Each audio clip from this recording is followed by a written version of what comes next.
สวัสดีพ่อแม่พี่น้องมากินต้มไก่น้ำกันมื้อนี้เจียวพี่น้องมาเข้างานน้ำกันเบาลาวเด้อตาแซ่บไปบ่ายจักบาทเด้ออืม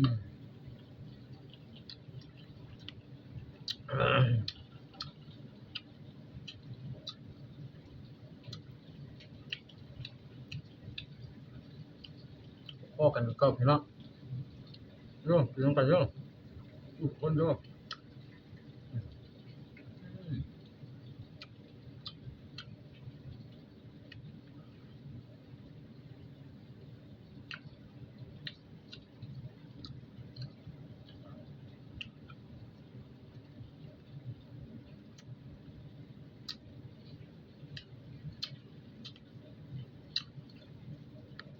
อ่า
แซ่บหลายแซ่บหลาย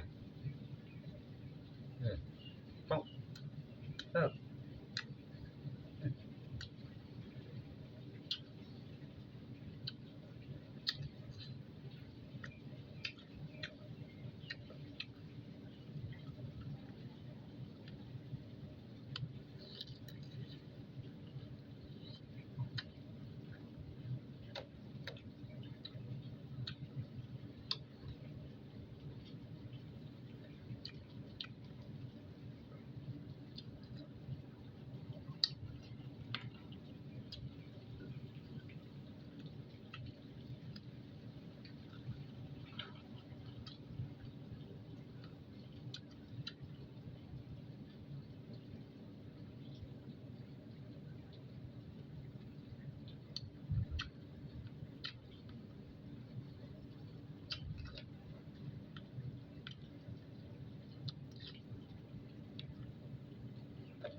ไต่มันพี่น้อง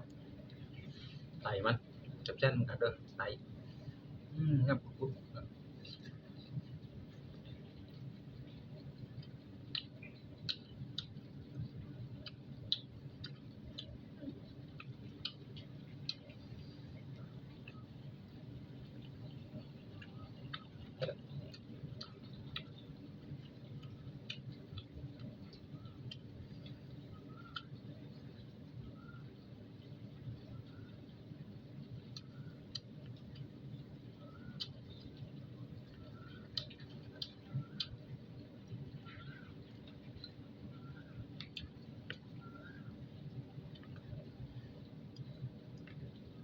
อืม